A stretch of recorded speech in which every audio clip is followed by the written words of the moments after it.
faster. अचानक से बात करते करते I got faster. Yeah. Okay.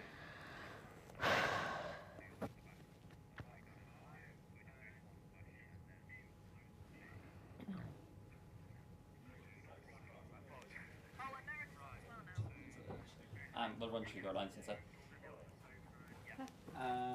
Are you okay running through your lines? Do you want to go through it again? Maybe Or can we again, just yeah. Go Can Yeah, I yeah. please do mine first? Okay. Yes. And Courtney, could we get Twinkle to do her line, please? Business The business report. correspondent. So straight down the lines and then just read us notes. That's the so cue. whenever you're ready, That's okay? the No, cue. this is mine. That's Yeah. your auto cue, yeah. Sam, Twinkle is going to be on mic 2, so you can adjust to there. She's reading her auto cue. So you can just read Yeah, through now whenever it's rolling. it'll be hers. Yeah. Thank you, Trishita. Like you mentioned, amidst the highly volatile cryptocurrencies market, the so-called stable coins Terra and Luna, which derive their value from a real-world currency, the US dollar in this case, lost their peg to the dollar and plummeted to as low as 11 cents per token. This has also led to the exchange platform Coinbase's valuation to crash in a span of a week, and the Bitcoin prices slumped below $30,000 for the first time since last summer. We spoke to Faustine Gila, an editor at the Nations Media Group specializing in blockchain technology.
Hello and welcome to Quays World News. I'm Trishita Bose. Coming up on today's show, Mariupol falls as the final Ukrainian fighters evacuate the city. Somalia has finally chosen a president after a 15-month delay. And last week's crypto crash has raised serious questions around the industry's future.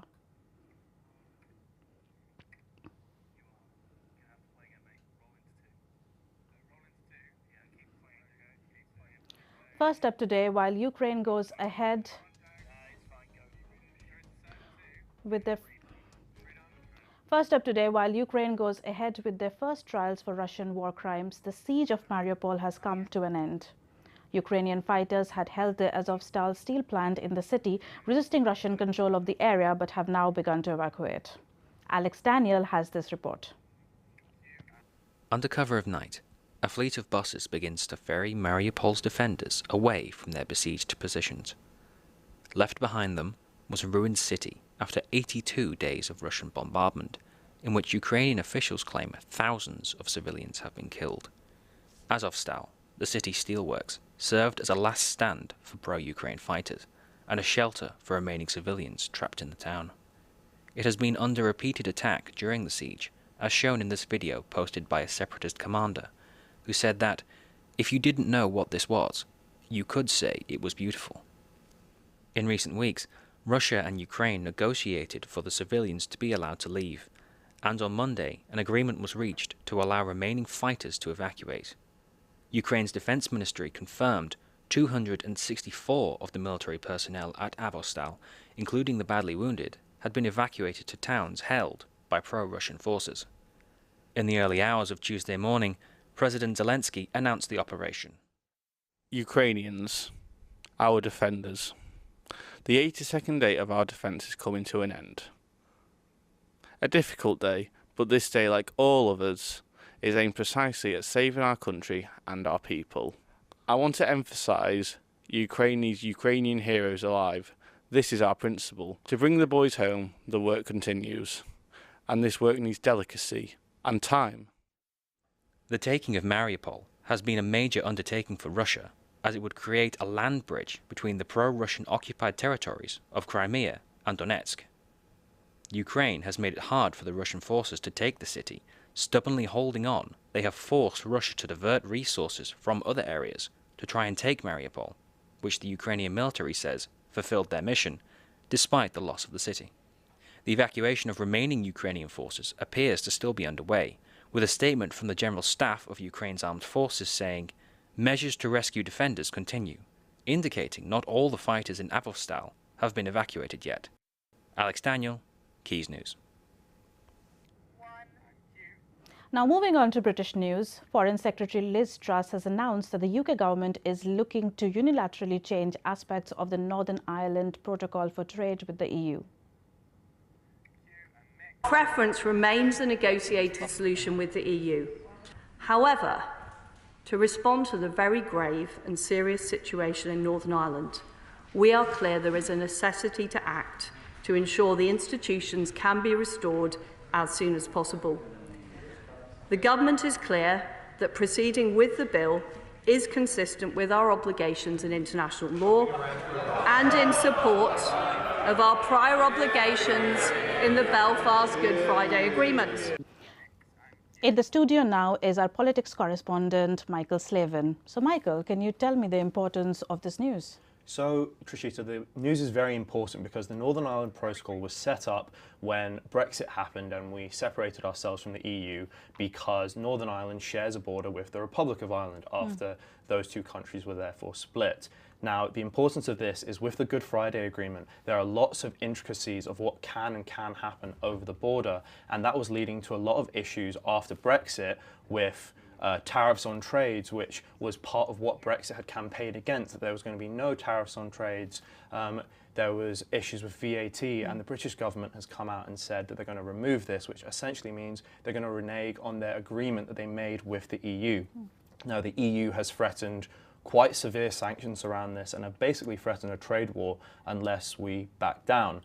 However, the Conservative Party have stayed strong on this and their insistence that it is absolutely essential for Northern Ireland to remain a functioning part of the UK and for the Good Friday Agreement to remain. Okay. Yeah. Okay. Okay. Thank you. Thank you very much.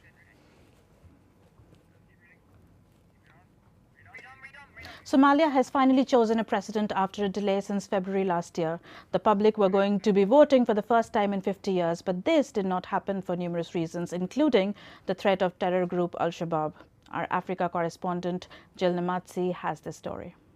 Somalia, a nation under sustained threats from terror group Al-Shabaab, has finally elected a president after 15 months of limbo. Hassan Sheikh Mohamud, who was removed from office in 2017, was elected for the second time. He succeeds Mohamed Abdullahi Farmajo after defeating 34 other candidates. The election was by MPs, not the public, who would have been voting for the first time in over 50 years. Regional political commentator Agre Mutambo gives an analysis. For Hassan Sheikh, it was lessons learned from 2017. It is very difficult to get re-elected when you are still in power because you become every other contender's target. He had been relieved of the incumbent's burden and therefore could rally around a better strategy and organized campaign to defeat the person who had defeated him in 2017. Somalia's political crisis worsened last February when Farmajo's term expired. There was no election to find a successor due to factors including insecurity. It was for this reason that MPs this year voted in a tightly secured airport hangar and Mohamud was sworn in immediately. In its quest for stability and democracy, Somalia must win the war against Al-Shabaab and enable its public to vote. Somali forces had been fighting Al-Shabaab with the help of US troops, but former President Donald Trump ordered their withdrawal in December 2020. President Joe Biden has now reversed this order. Regarding the possibility of universal suffrage, Agre had this to say. An average Somali has never voted unless, of course, you are an MP. So one thing that needs to be resolved is security. I mean, you cannot organize elections if Al-Shabaab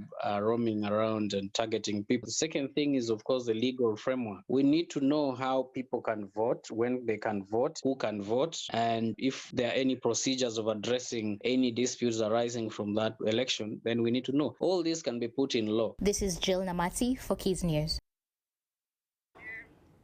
Protests and rallies have broken out across the United States following the leaked Supreme Court draft document stating the plans to overturn Roe v. Wade.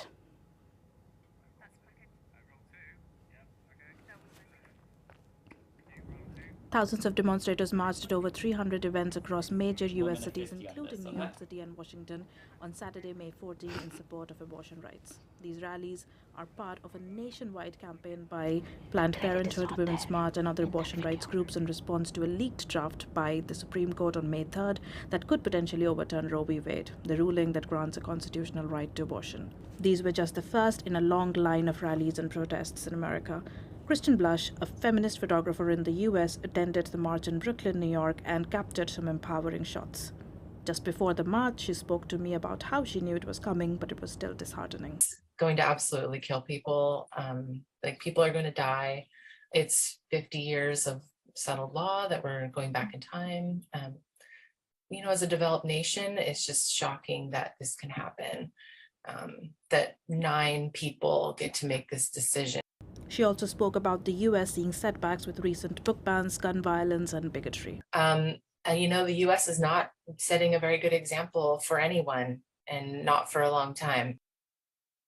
Yeah, I just, oh my God, it's just all really overwhelming that we have to keep fighting for the same stuff. And then we got access, and then they're like, no, we're going to take it back. And it's like, why can't we just focus on gun violence and save lives of real people and not talk about this idea of when is a fetus it just is not practical. The organizers of the Bands of Our Bodies rallies have warned a summer of rage if the U.S. Supreme Court overturns the landmark 1973 ruling. The court's final ruling, which could give states the power to ban abortion, is expected in June or early July. Trishita Boski's News. From Crypto Bowl in February, when crypto companies invested millions of dollars advertising at the Super Bowl, the digital assets underwent a crypto crash last week, Tuesday, leaving a sizable impact on the global $1.3 trillion cryptocurrency market. Our business correspondent Twinkle Dharmani has more.